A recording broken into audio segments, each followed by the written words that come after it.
বাংলাদেশ যদি বিশ্বকাপ না খেলে কি ক্ষয়ক্ষতি বা সমস্যার মধ্যে বাংলাদেশের ক্রিকেট পড়তে পারে। যদি বাংলাদেশ ফিকচারে থাকে ওই বাংলাদেশের যে 3টি গ্রুপ ম্যাচ, এই ম্যাচগুলো তো হবে না।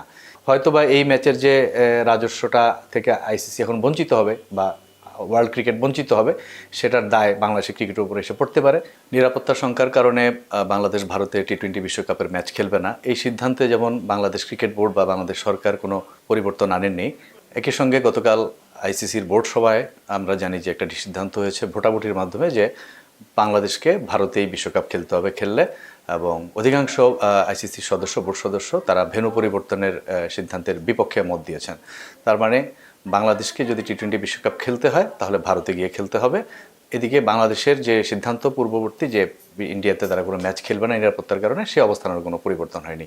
ঠিক এরকম একটা পরিস্থিতিতে বাংলাদেশ টি-20 বিশ্বকাপ খেলছে না, এটি একরকম চূড়ান্ত হয়ে গিয়েছে, এখনও সেই চূড়ান্ত অবস্থাতেই আছে এবং এটিতে পরিবর্তন হওয়ার কোনো সুযোগ নেই।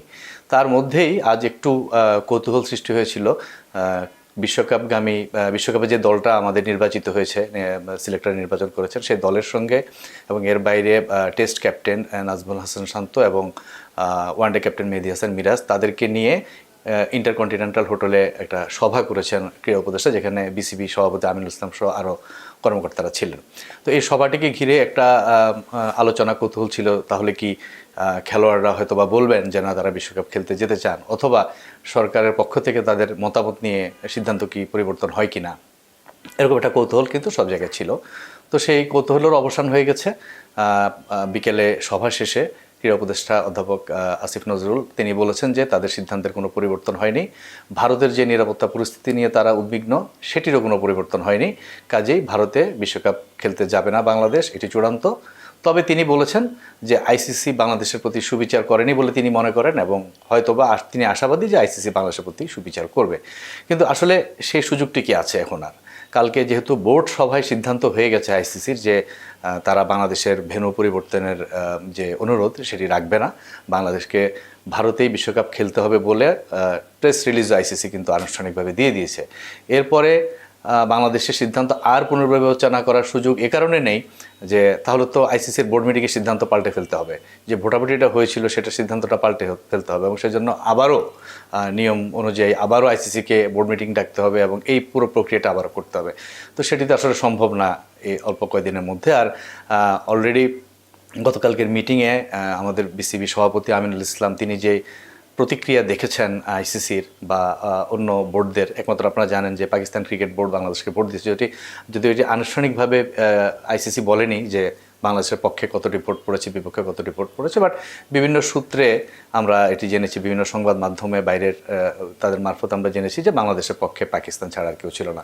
তো এরকম একটা পরিস্থিতিতে আসলে আমিনুল ইসলাম, কালকে আমি তার সঙ্গে যখন কথা বলি তার অফিসে, তাকে খুবই বিমর্ষ দেখাচ্ছিল এবং মনে হচ্ছিল যে তিনি জিনিসটা নিতে পারছেন না যে বাংলাদেশ বিশ্বকাপ খেলতে যাচ্ছে না ফাইনালি এই জায়গাতে। কারণ বাংলাদেশ শুরু থেকে বলে আসছিল যে ভারতে বাংলাদেশ বিশ্বকাপের ম্যাচ খেলতে চায় না, এবং সেটার জন্য যথাযথ কিছু নিরাপত্তা শঙ্কার কথা তারা বলেছিলেন, এবং বেশ কিছু আমরা জানেন যে ভিডিও ফুটেজ, নিউজের লিঙ্ক, এইসব কিছু কিন্তু আইসিসিকে বিসিবি পাঠিয়েছিল, যেগুলো পড়লে এটা উপলব্ধিতে আসে যে আসলে সেখানে নিরাপত্তা নিয়ে একটু সমস্যাই আছে বাংলাদেশের।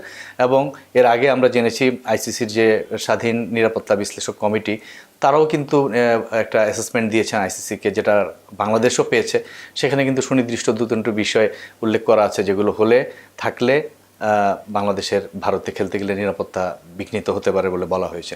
তো ওরকম পরিস্থিতিতে বাংলাদেশ কখনোই এই অবস্থা থেকে টলেনি যে ভারতে তারা বিশ্বকাপের ম্যাচ খেলতে যাবে। এটা শুরু থেকে আজ পর্যন্ত একই সিদ্ধান্ত, এবং এই সিদ্ধান্তই বলবৎ থাকছে। বাংলাদেশ টি-20 বিশ্বকাপ খেলছে না, এটি এখন চূড়ান্ত।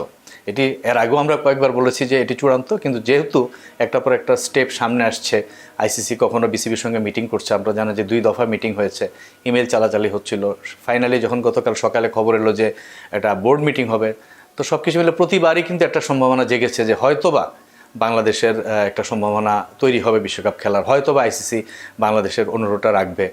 এবং বাংলাদেশ যেটা মনে করছে ক্রিকেট বোর্ড, যে এটা একটা পূর্ণ সদস্য দেশ হিসেবে তাদের অধিকার বিশ্বকাপে খেলা, এবং তারা যেই কারণে যে নিরাপত্তা প্রটোকলের অভাবে তারা মনে করছে যে ভারতে বিশ্বকাপ খেলাটা ঠিক হবে না, বিসিবি মনে করে যে এটি যৌক্তিক, এটি সঠিক, এবং এখানে অবশ্যই আইসিসির ভোট বা মতামত তাদের পক্ষে আসা উচিত ছিল। তো সেটি কিন্তু যখন হলো না, তখন আরও একবার, আগেও আমরা কয়েকবার বলেছি যে চূড়ান্ত চূড়ান্ত, আরও একবার গতকালকে আমরা জানলাম যে আইসিসি প্রেস রিলিজ দেওয়ার পরে যে বাংলাদেশ বিশ্বকাপ খেলছে না, এটি চূড়ান্ত। আজকে খেলোয়াড়দের সঙ্গে বৈঠকের পর ক্রীড়া উপদেষ্টা যখন আরও একবার বললেন যে না, বাংলাদেশ আমরা ভারতে খেলতে যাব না, সেখানে নিরাপত্তা পরিস্থিতি আগের মতোই আছে, কাজেই এখন এটি চূড়ান্ত। কিন্তু আজকে এটা আলাদা করে কেন বলা হচ্ছে?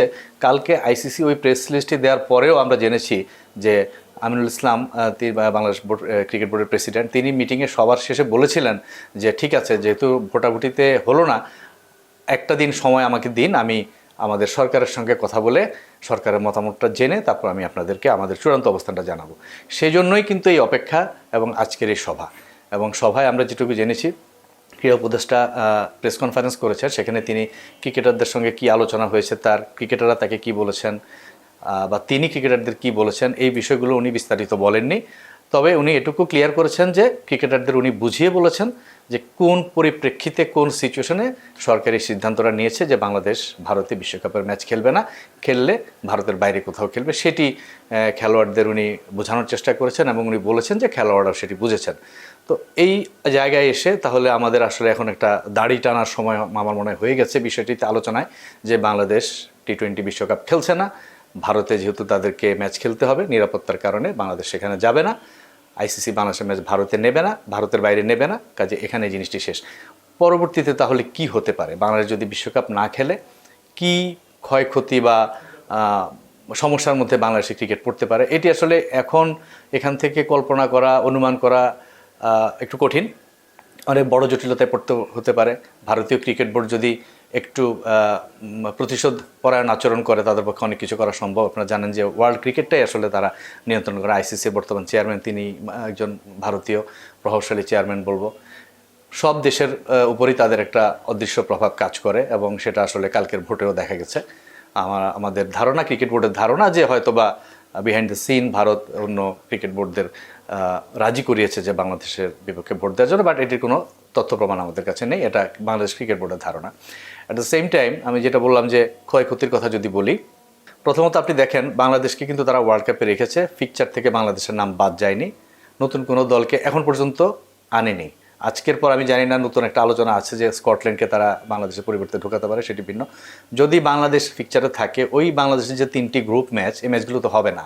তো এগুলো না হলে এগুলো থেকে যে সম্ভাব্য রাজস্ব আয়টা আসতো আইসিসির কাছে, একটা আলোচনা এরকম আমি ক্রিকেট বোর্ডে কাল শুনেছি যে সম্ভাব্য শাস্তির মধ্যে তারা এটিকেও ভাবছেন যে হয়তোবা এই ম্যাচের যে রাজস্বটা থেকে আইসিসি এখন বঞ্চিত হবে বা ওয়ার্ল্ড ক্রিকেট বঞ্চিত হবে, সেটার দায় বাংলাদেশের ক্রিকেটের উপরে এসে পড়তে পারে। সে পরিমাণ টাকা বা তার চেয়ে বেশি জরিমানার অঙ্ক দিতে হতে পারে। সেক্ষেত্রে আইসিসি থেকে বাৎসরিক যে টাকাটা বাংলাদেশ পায়, সেখান থেকে এটা কাটা হতে পারে, হয়তোবা সে তার চেয়েও বেশি পরিমাণ টাকা কাটা হতে পারে। আইসিসিতে ওয়ার্ল্ড কাপটা খেললে আপনারা জানেন যে পয়েন্ট টেবিলের অবস্থান অনুযায়ী প্রত্যেকটা দল একটা প্রাইজ মানি পায়, বাংলাদেশ সেটা পাবে না।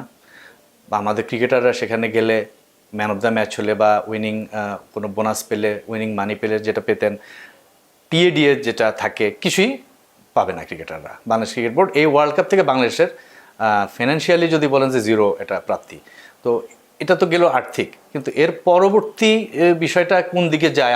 আমাদের প্রচুর ইন্টারন্যাশনাল ম্যাচ খেলতে, আমরা তো ওয়ার্ল্ড কাপ খেললাম না, আমাদের সামনে অনেকগুলো সিরিজ আছে, সেইখানে যদি কোনোভাবে এটার একটা নেগেটিভ ইম্প্যাক্ট পড়ে, পড়বে আমি সেটা বলছি না, আবার পড়াটা কিন্তু অস্বাভাবিকও নয়।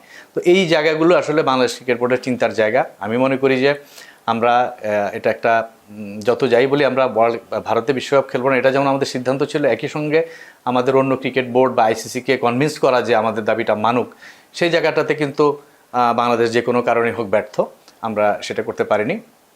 এখন ড্যামেজ কন্ট্রোলের জন্য বাংলাদেশ ক্রিকেট বোর্ড যেটা করতে পারে যে অন্য ক্রিকেট বোর্ডের সঙ্গে সম্পর্কটা উন্নত করা এবং এনশিওর করা যে তারা পরবর্তী আমাদের হোম সিরিজগুলোতে আমাদের দেশে আসবে বা আমরা যে যাব, এগুলো যাতে ঠিকঠাক থাকে, এটা হচ্ছে একটা মানে শেষ উপায়। এইখান থেকে আমরা যদি ক্ষয়ক্ষতির পরিমাণটা কমাতে চাই, তাহলে আসলে এই পথেই যেতে হবে। আর টি-20 বিশ্বকাপ নিয়ে খেলার সম্ভাবনা আর বাংলাদেশের নেই, এটি আমি আবারও বলছি যে এখানে দাঁড়িয়ে পড়ে গেছে। আজকে ক্রীড়া উপদেষ্টা খেলোয়াড়দের সঙ্গে কথা বলার পর চূড়ান্তভাবে বলে দিয়েছেন যে ভারতে আমরা খেলবো না, শ্রীলঙ্কায় বা অন্য কোথাও হলে খেলবো। এবং আপনারা জানেন আইসিসির বোর্ড মিটিংয়ে সিদ্ধান্ত হয়ে গেছে গতকাল যে তারা ভেন্যু পরিবর্তন করবে না, কাজেই বাংলাদেশ টি-20 বিশ্বকাপে খেলছে না, এবার এটি এখন চূড়ান্ত।